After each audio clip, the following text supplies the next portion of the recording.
Thank you. Welcome. Again, my name is Patrick Kilemi. I'm the Principal Secretary in charge of the State Department of Cooperatives.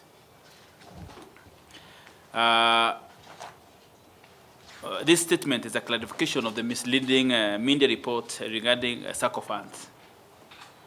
And it's a statement issued by the Ministry of Cooperatives and Micro, Small and Medium Enterprise today, the 6th of July, the year of the Lord 2026.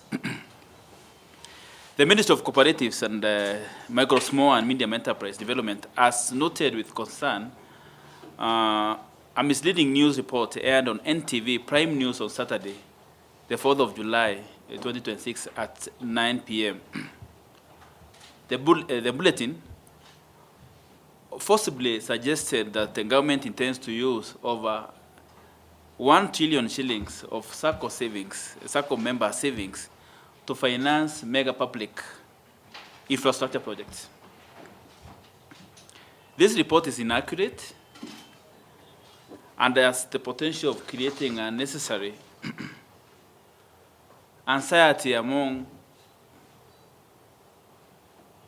the millions of Kenyans who are members of SACCOs and who depend on SACCOs for their financial inclusion and economic empowerment. And for the avoidance of doubt,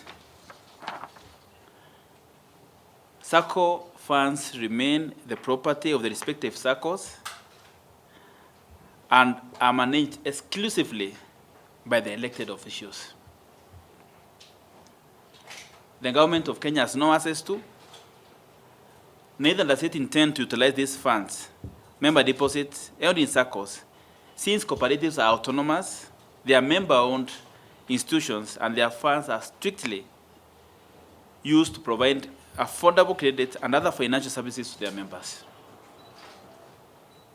During our Shirika Day celebrations, which we are invited as the President, the Deputy President graced the occasion and informed the cooperators who are present at Uhuru Park that the National Infrastructure Fund has secured some seed capital of around 345 billion from the proceeds of sale of Kenya Pipeline Company and Safaricom.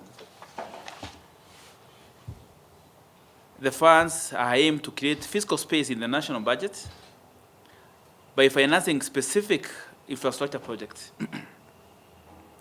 thereby freeing up resources to support priority sectors, which includes the cooperative movement.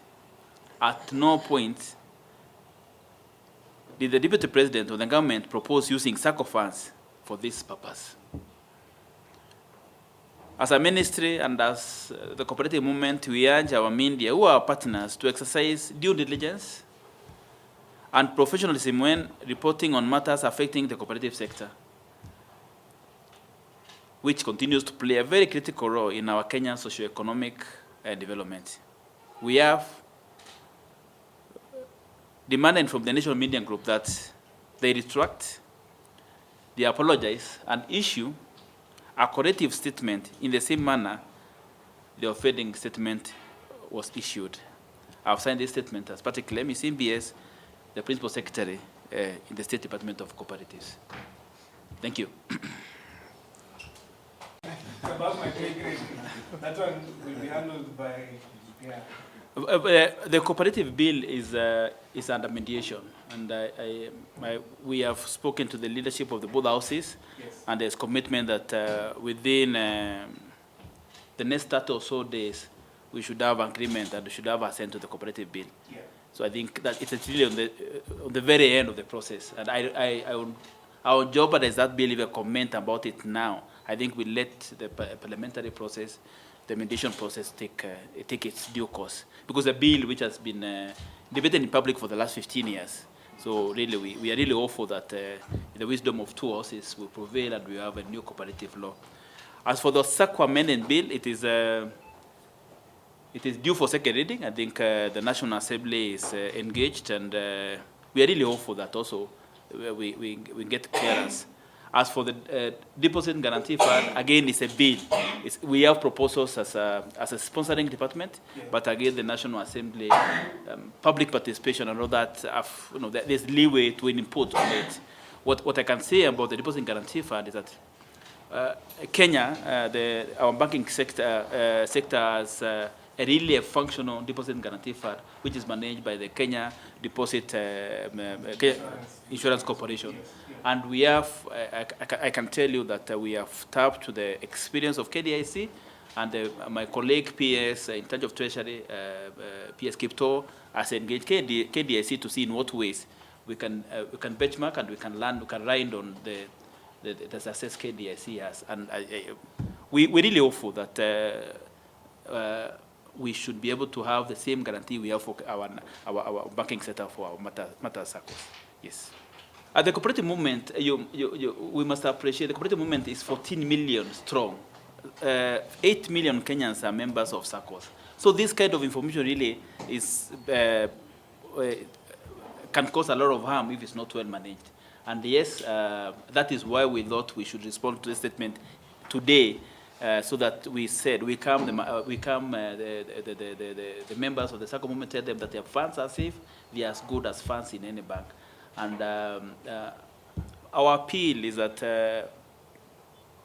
I said, our media is that you due diligence when you're about to break news, you check the impact it may have on an industry like an important industry like the SACCO movement. Yes, matters opinions are really restricted to policy leaders like ourselves, like the commissioner. What I would like people to, Kenyans to understand and fellow cooperators to understand is that matters financial intermediation, our SACCOs are doing 100%. What that means is that our deposits, we don't keep deposits. The deposits are given out there as loans. The ratios are almost 1-to-1. So even if you are to say that you are to invest, There are no cash reserves. We have seen because of the nature of our SACCOs have grown. Some SACCOs have grown because of retained earnings, because of reserves. The institutional capitals have grown. So find SACCOs which are, and that is where we, in our proposed SACCO amendment bill, we talk about SACCO liquidity fund, shared services. How can we have arbitrage within the SACCO ecosystem, especially when we have SACCOs which have excess liquidity and SACCOs which are struggling. So there are those opportunities. And yes, at the right time, the infrastructure fund will offer an opportunity when the returns are right. It offers in development countries. It's right. These are instruments which are available for investment for people who have excess liquidity, which at the moment I think most of our SACCOs don't have. Yes, enterprises. And I don't know. I don't know how much I need to reassure this. The government taxation law is called finance bill. We all know about it. So SACCOs are business enterprises. If government ever wants to tax SACCOs or do anything with SACCOs, it has to go with the finance bill. But matters investment, again, I said it is a member's decision. It's a decision which is made at annual general meeting of SACCOs. They make in the investment policy, they say we are going to do this and this, but we also give guidelines. We give guidelines, we say you have to invest within a regulated framework. And as you rightly put it, we know it is CBK, we know it is CMA, we know it is RI. To ensure that our members' money is safe. You cannot come and say you have earned a fund in Indonesia or where Bitcoin or where, which is not within the regulated setup, and we allow you to take our members' money. No, our members' money are invested within regulated space in the Republic of Kenya. I think we stop there. Share this statement too. Yeah.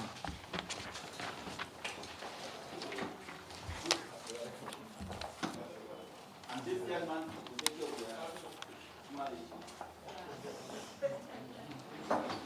Young man, don't